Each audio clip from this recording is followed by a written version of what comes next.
Hello guys, तर आज आम्ही चाललो आहोत आमच्या राजस्थान सफरला. जिथे जाण्यासाठी आम्ही बँड्राहून अजमेर एक्सप्रेस पकडून पोचलो अजमेर जंक्शनला. तिकडूनच रिक्षा स्टँडवरून आम्ही रिक्षा पकडून गेलो बस डेपोजवळ, जिथे आमची बस थांबलेली. सर्वजण बसमध्ये सेटल झाले आणि तसंच आम्ही निघालो पुष्कर येथील आश्रमामध्ये. आश्रमामध्ये फ्रेश वगैरे होऊन आम्ही निघालेलो आमच्या पुढच्या डेस्टिनेशनसाठी. पुढच्या डेस्टिनेशनसाठी आम्ही एक गाईड बुक केलेला, जो आम्हाला सर्व इन्स्ट्रक्शन्स देत होता.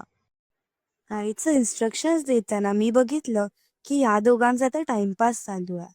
त्यानंतर आम्ही निघालो तरणी घाटावर, जिथे आहे पुष्कर सरोवर. पुष्कर सरोवरात हातपाय धुवून दर्शन करताना आम्हाला वेगवेगळे मासेही दिसले, जसे की गोल्ड फिश. आणि तुम्ही पाहूही शकतात इथे एक सापही होता.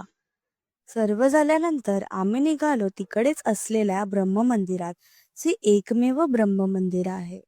ब्रह्ममंदिरात दर्शन करून आम्ही निघालो शॉपिंगला.